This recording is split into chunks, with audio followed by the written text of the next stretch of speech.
워런 버핏, 역사상 가장 위대한 투자자 중 한 명이잖아요. 그런데 그가 수십억 달러짜리 실수를 저질렀고, 바로 그 실수가 그의 투자 철학 전체를 바꿔놓았다는 사실 혹시 알고 계셨나요?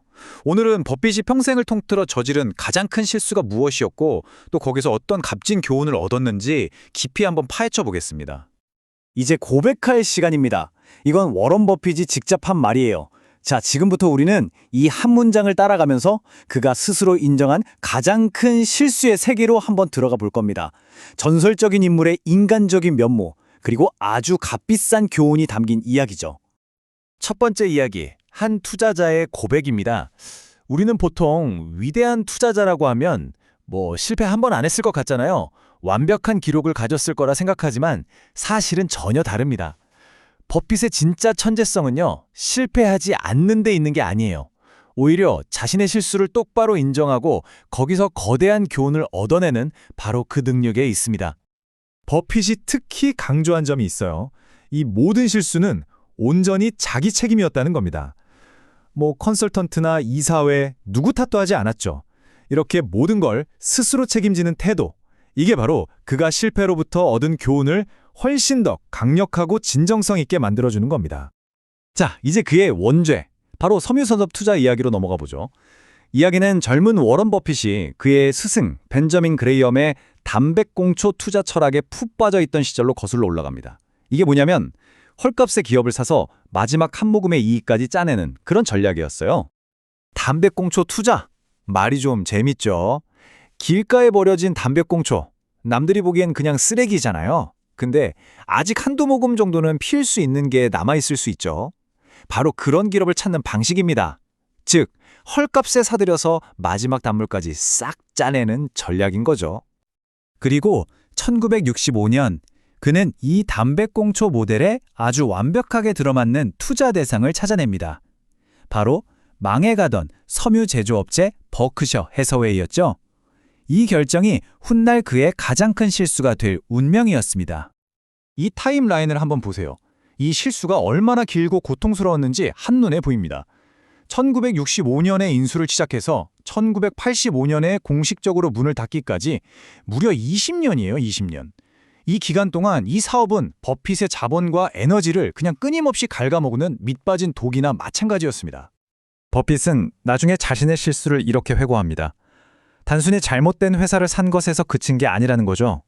더 어리석었던 건 망해가는 사업에 돈을 더 쏟아부으면서 실수를 키웠다는 겁니다. 좋은 사업이 아니라는 걸 알면서도 말이죠. 20년 동안의 고통, 그리고 수백만 달러의 손실, 이 모든 경험을 겪은 뒤에 버핏은 이 경험을 딱 한마디로 요약했습니다.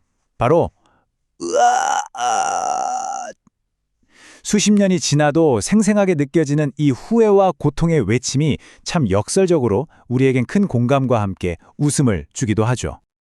하지만 이 실패의 잿더미 속에서 이야기의 전환점이 찾아옵니다. 바로 찰리 먼거의 등장이죠. 그는 버핏이 벤 그레이엄에게서 배운 모든 것을 근본적으로 뒤흔드는 그야말로 거대한 생각의 혁명을 일으킵니다. 바로 이겁니다. 이게 그 혁명의 핵심이에요. 스승 그레이엄은 훌륭한 가격, 그러니까 아주 싼 가격에 괜찮은 기업을 사라고 가르쳤죠. 그런데 먼거는 괜찮은 가격에 훌륭한 기업을 사라고 설득했어요. 초점을 가격에서 품질로 옮긴 겁니다. 이 작은 차이가 모든 것을 바꾸어 놓았습니다.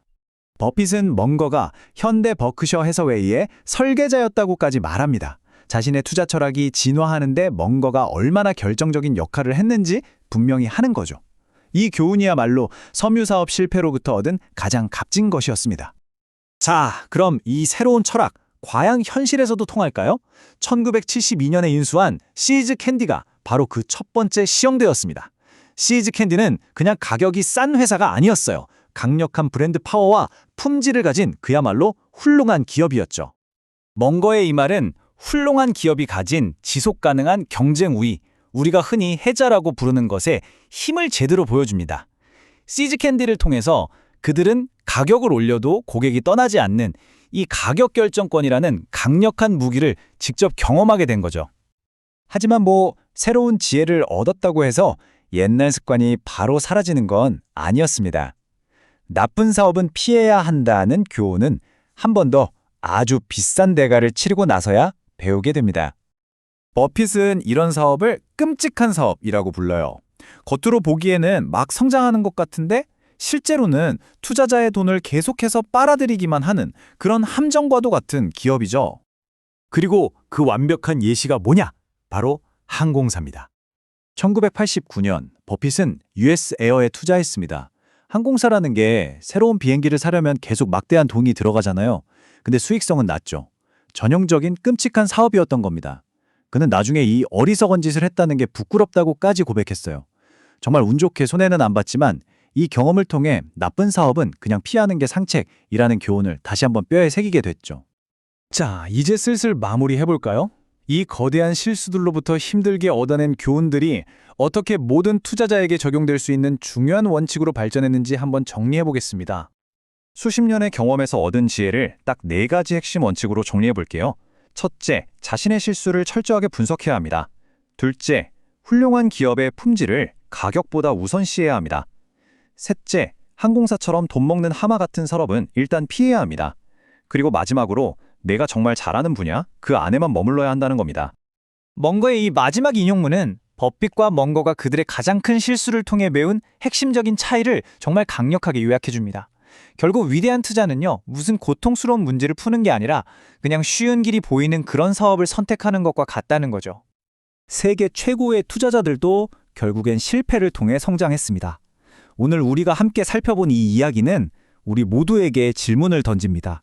여러분의 삶에서 저질렀던 실수는 여러분에게 어떤 가르침을 주었나요? 그 교훈이야말로 여러분을 성장시키는 가장 강력한 자산이 될 수 있습니다.